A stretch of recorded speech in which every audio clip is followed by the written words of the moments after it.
Em frente aos gabinetes envidraçados da torre de vigilância, Padre Anselmo esclarecia aos visitantes.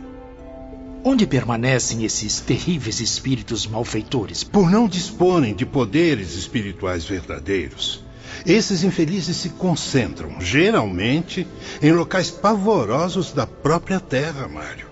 Regiões em harmonia com seus estados mentais, como florestas tenebrosas, catacumbas abandonadas dos cemitérios, cavernas solitárias, desconhecidas dos homens, e até crateras de vulcões extintos. Minha nossa, é o próprio inferno na Terra. Mentirosos, eles fazem suas vítimas acreditar que tais regiões são obras suas, construídas pelo poder de suas capacidades. Fruto da inveja que tem das colônias regeneradoras dirigidas por entidades espirituais iluminadas.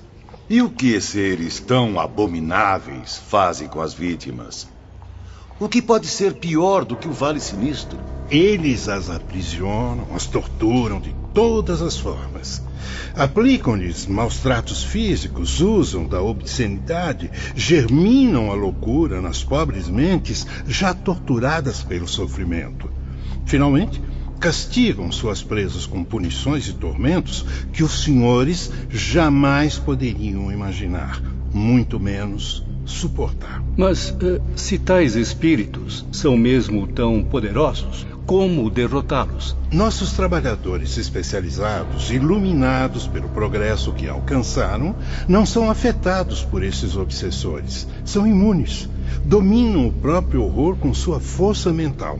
As lentes de seus telescópios magnéticos descem às mais estranhas regiões da Terra, assim como seus elevados pensamentos cristãos. E não vacilam. Partem à procura da alma atormentada dos desgraçados, 2 vezes desviada de seu destino, tanto pelo ato suicida, quanto pela afinidade que a uniu a um obsessor. E depois de localizarem essas tristes almas, o que pode ser feito? Ainda existe salvação? Nem sempre, ao localizá-las, podemos resgatá-las imediatamente. Será necessário um plano estratégico bem delineado. Contamos em muitos casos com a cooperação de outras falanges, às vezes moralmente inferiores à nossa, mas conhecedoras do ambiente perigoso onde iremos trabalhar. Diplomacia, negociações, empenhos e até truques. Batalhas severas nas quais as armas são a paciência, a tolerância, o interesse do bem, a coragem para o trabalho. Tudo o que for possível será utilizado por nossos heróicos libertadores. E não é raro nossos missionários descerem aos locais satânicos, onde a alma aprisionada se contorce sob a tortura dos carrascos. Misturam-se à falange de obsessores, submetem-se à triste necessidade de se deixarem passar por seguidores das trevas. Meu Deus, quanto sofrimento! E de onde buscam forças para não desistir, irmão Anselmo? Em si mesmos. E, sobretudo, na fé em nossa guardiã, Maria, Mãe de Jesus, irmão Mário. Oh, como nossos legionários sofrem em tais ocasiões. Derramam lágrimas, fiéis aos compromissos com a causa a que se consagraram.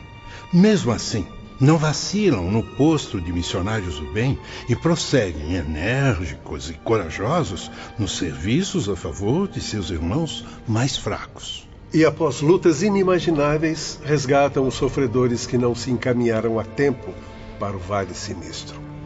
Entregam-nos à vigilância, que por sua vez os dirige quase sempre para o manicômio.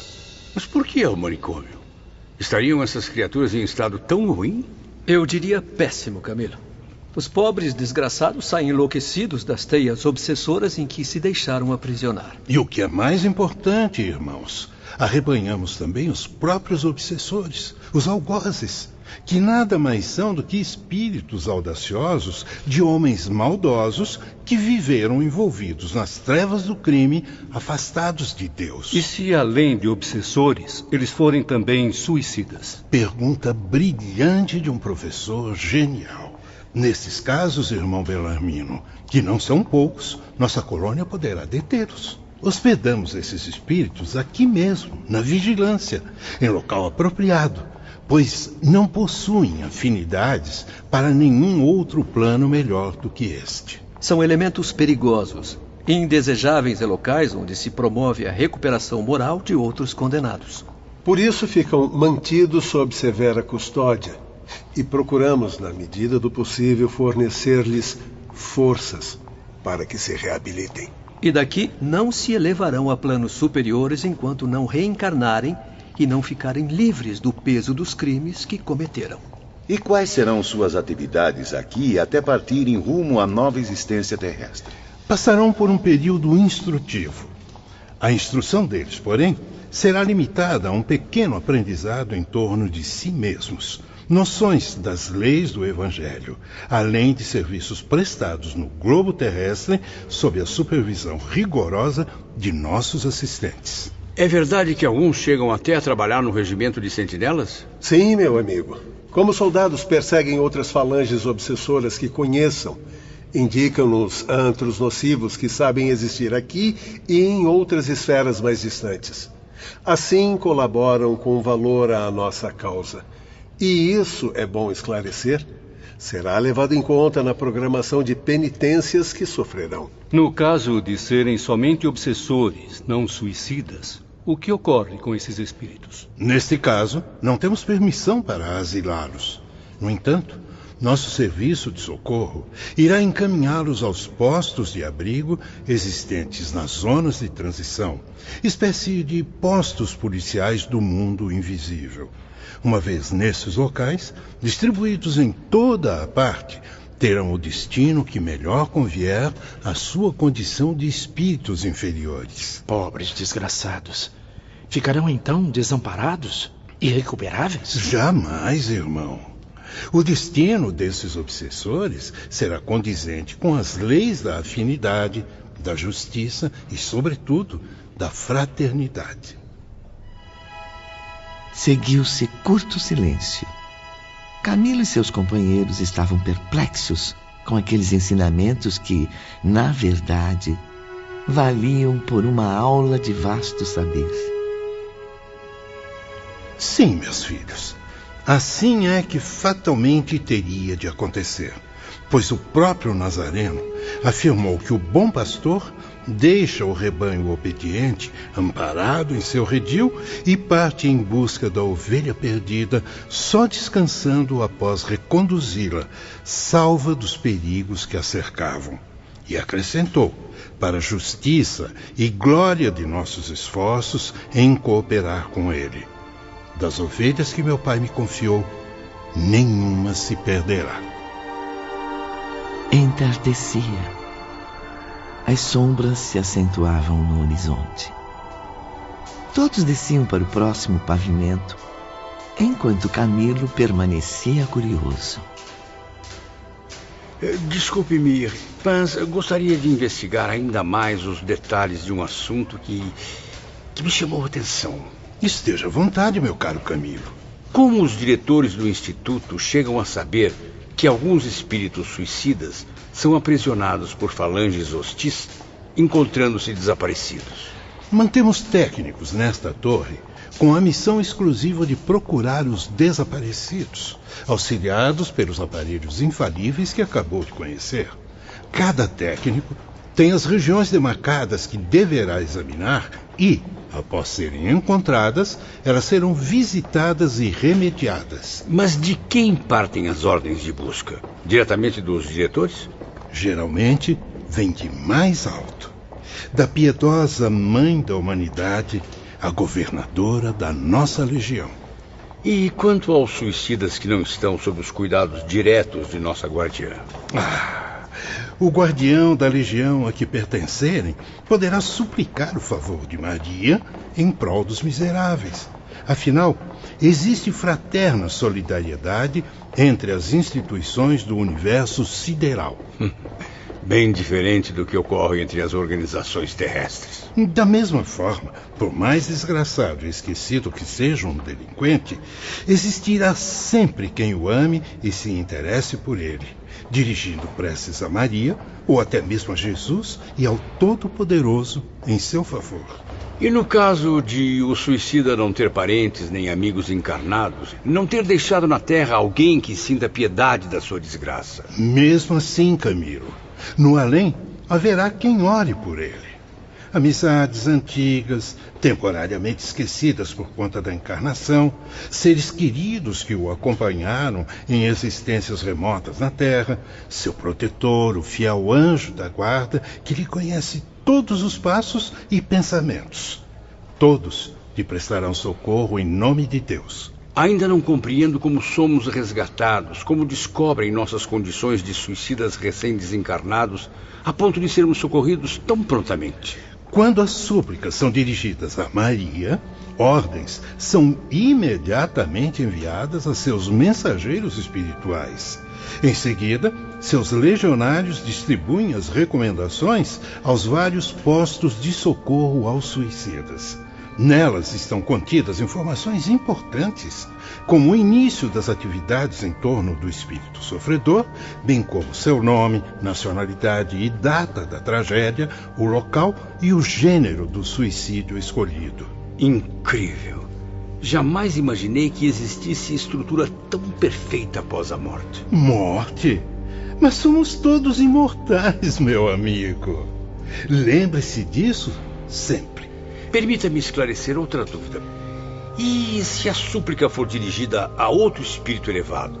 Um santo, um apóstolo, um anjo? Será sempre encaminhada a Maria para que as mesmas providências sejam tomadas. Como fazemos questão de afirmar, Maria de Nazaré representa a sublime acolhedora dos suicidas. Abençoada Mãe de Jesus, sempre à espera de súplicas e pedidos para tomar suas caridosas providências. Engana-se, Camilo. As providências são eternamente tomadas sem que haja espera. De qualquer forma, porém, a prece ainda é o veículo sagrado que conduz, a qualquer momento, o conforto aos desafortunados. E mesmo assim, muitos homens ainda a consideram inútil. Ao contrário, é um ato de louvável repercussão. Aquele que ora por um suicida torna-se voluntário colaborador dos legionários de Maria, cooperando com seus esforços na recuperação dessas pobres almas. Quanto trabalho, quanta dedicação e sacrifício. E quanta vergonha sinto agora. Compreendo o seu sentimento, meu filho. Se as criaturas que cometem suicídio conhecessem a extensão dos sofrimentos que encaramos por elas, certamente se deteriam à beira do abismo, pois refletiriam no grave erro que cometeram, não somente por amor ou compaixão de si mesmas, mas em consideração a nós, seus guias espirituais e amigos dedicados. Viverei muitas existências e mesmo assim não conseguirei retribuir tanto carinho. Não se torture ainda mais, Camilo. Se suportamos inúmeras batalhas e desgostos, é porque Deus nos dá forças para o dobro. Arrancaremos ainda tantas lágrimas do coração até que possamos vencer o nosso desafio, encaminhar os suicidas para as confortadoras estâncias protegidas pela esperança. Ao chegarem ao pavimento inferior... É verdade que existe um local exclusivo para esses espíritos aqui na vigilância? Sim, Camilo. Eles ficam retidos na torre. Ali estão os obsessores mais temidos e chefes de falanges malignas. Além de suicidas, são também responsáveis por crimes nefastos, que serão punidos com duras penas através dos séculos. Seria permitido a nós uma visita a essas criaturas? Tem mesmo coragem de vê-las? Por quê? São mesmo tão aterrorizantes? Meus filhos, pensem bem, pois são entidades anormais, figuras desconhecidas até mesmo da sua capacidade de imaginação, monstros terríveis, fantasmas infernais que nem mesmo apresentam forma humana. Compreendo suas ponderações, meu amigo, mas é importante que nossos aprendizes se defrontem com esses obsessores. Será útil conhecê-los para se precaverem durante a próxima viagem à Terra, onde há inúmeros bandos da mesma espécie. Sim, Dr. Carlos. A diretoria do hospital já me informou sobre o programa instrutivo dos aprendizes. Concordarei, portanto, em apresentar-lhes um pequeno panorama do local onde os criminosos ficam alojados. Como alguns já sabem, eles permanecem bem ali, na torre à nossa frente. Ali estão localizadas as chamadas prisões, onde são vigiados dia e noite como jamais o seriam na Terra. É bom esclarecer que tais obsessores já se encontram em vias de regeneração. Suas consciências vivem os primeiros remorsos. Acovardam-se com os fantasmas do futuro. Já percebem o que os espera na angustiosa penitência que haverão de sofrer, mais cedo ou mais tarde. Não sairão daqui antes que se arrependam, mesmo que permaneçam enclausurados durante séculos, o que não é muito provável que aconteça, meus amigos. Provavelmente deverão reencarnar nos próximos anos. Oh, meus filhos, vocês que iniciaram os primeiros passos nos caminhos redentores dessa ciência divina. Vocês, cuja visita tanto me honra e orgulha.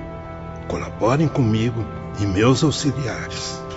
Colaborem com a direção desse instituto responsável por tantos destinos. Ajudem os servos de Maria, orando fervorosamente por essas ovelhas desgarradas. Que esse gesto de caridade seja o primeiro passo rumo à sua longa caminhada de reparações. Orem, meus amigos, e creiam, acreditem que terão começado as ações para a confirmação do seu progresso. Que assim seja. Antes da visita, porém, gostaria que esclarecesse mais alguns detalhes sobre o confinamento. Não pensem que os espíritos obsessores são maltratados, que os deixamos abandonados na torre. Ao contrário, eles são assistidos por zeladores dedicados. Levando em conta a ignorância dessas criaturas, a única atenuante com que podem contar é o nosso apoio, oferecendo-lhes ensino e esclarecimentos. Elementos com os quais combatam, eles mesmos, as trevas que os cercam. Para isso, caçando sua liberdade, de que muito e muito abusaram, oferecemos a eles nossos iluminados conselheiros, vultos experientes no segredo das catequeses de nativos das regiões mais selvagens da Terra. Podemos encaminhar os aprendizes ao gabinete de fiscalização geral? Perfeitamente, Dr. Carlos. Venham e assistirão a tudo por intermédio de nossos aparelhos. Encaminharam-se a um vasto salão de mobiliário sombrio, objetos de estudo e diversos aparelhos para transmissão de som e imagem. Sentem-se, meus filhos. Eis em que consistem as chamadas prisões nesse recanto tão triste do Instituto Maria de Nazaré. Concentre-se. Logo irão sentir-se no interior de uma extensa galeria, ao estilo das construções portuguesas. Não sei se as ondas magnéticas veiculadas por esses aparelhos tinham o poder de se infiltrar no nosso organismo. Não sei se a sensação vinha de nossas mentes ou da força mental dos mestres do magnetismo psíquico. A verdade é que, naquele momento, tínhamos a impressão de que caminhávamos realmente por aquela escura galeria, o que nos causava profundas impressões de angústia e temor. Camilo tem razão. Tudo era tão nítido que eles não apenas ouviam e viam, mas também sentiam aquela atmosfera pesada. De um lado e outro da galeria, os calabouços apresentavam-se aos seus olhos surpresos. Surpresos, Ivone. Sobretudo pelo fato de não serem masmorras semelhantes às da Terra. Eram pequenos recintos para estudo e moradia, tais como sala de aula, refeitório e dormitório, com conforto suficiente para não humilhar o recluso a ponto de revoltá-lo. Como podem notar, são pequenos apartamentos de internato modelo. Quantos alunos vivem em cada apartamento? Os aposentos são para a habitação confortável de apenas um prisioneiro. Mas o que...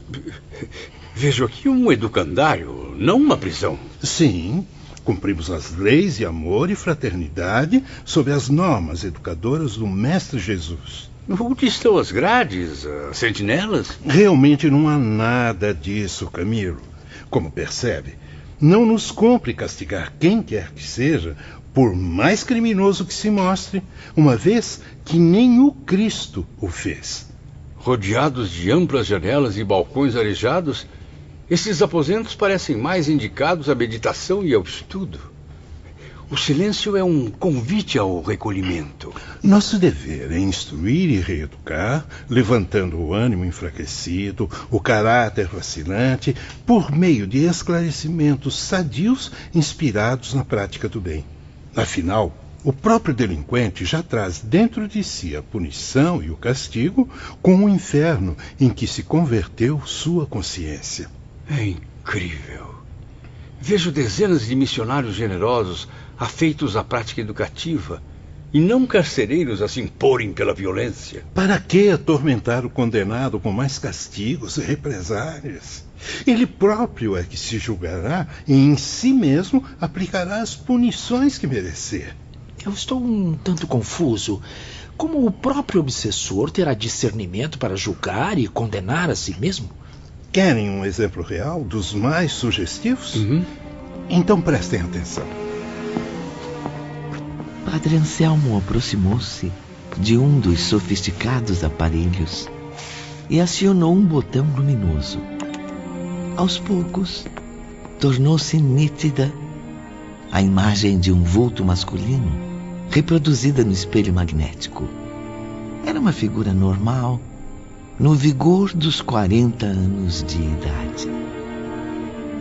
Eis um dos temíveis obsessores, chefe de pequena falange de entidades maldosas, portador de múltiplos vícios e degradações morais, criminoso e suicida.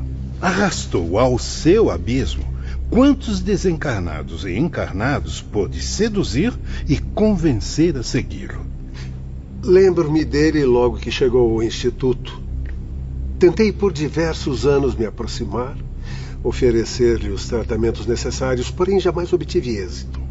Seus crimes são tão graves perante as leis divinas que eu não ficaria admirado se, de uma hora para outra, chegassem ordens superiores para uma reencarnação fora do globo terrestre, num planeta ainda inferior à Terra. Ou para um estágio espiritual em seus arredores, nos quais, num período relativamente curto, poderia reparar erros, o que na Terra demoraria séculos. Isto, porém, seria uma medida drástica, contrariando a caridade do nosso bondoso mestre. Como nosso princípio é o de sempre seguirmos os ensinamentos cristãos, preferimos esgotar todos os recursos legais para convencê-lo ao arrependimento e à regeneração. Maria intercedeu por esse infeliz junto ao seu divino Filho, enquanto recomendou a nós toda paciência e amor. Assim mesmo, sendo um prisioneiro como vem, recebe toda a assistência moral, espiritual e até física, se assim posso dizer, que a sua natureza brutal necessita. A moral cristã, que absolutamente desconhece, é fornecida a ele diariamente como o alimento indispensável à indigência em que se encontra. E de que modo ele recebe os ensinamentos cristãos? Pelo Evangelho bendito, Mário, durante aulas coletivas, imaginadas e encenadas, como as que vocês presenciaram nas reuniões espirituais terrenas. E assim, com os demais alunos prisioneiros, ele é ajudado a examinar os ensinos do Redentor e a confrontá-los com as próprias ações. Aquele Redentor que, fiel à sua missão de mestre e salvador, estende-lhe a mão, levando-o a erguer-se do pecado. Desculpem-me, mas não compreendo como um espírito perigoso desses é tratado só com ensinamentos religiosos e palavras confortadoras. Não é brando demais para um obsessor tão terrível como os senhores mesmos o definem? Essa é somente uma parte do tratamento, meu amigo. Nossos métodos mantêm outra espécie de ensinamento, mais enérgico, tanto que somente pode ser aplicado por especialistas devido à delicadeza da operação. Por essa razão, essa parte será sempre confiada a um dos técnicos mais populares de nossa colônia, Olivier de Guzmán, a quem já conhecem como diretor da vigilância. Ele acumula mais essa complicada tarefa, não só por ser um dever que lhe cabe, mas também por consequência da escassez de trabalhadores a que o padre Anselmo se referiu.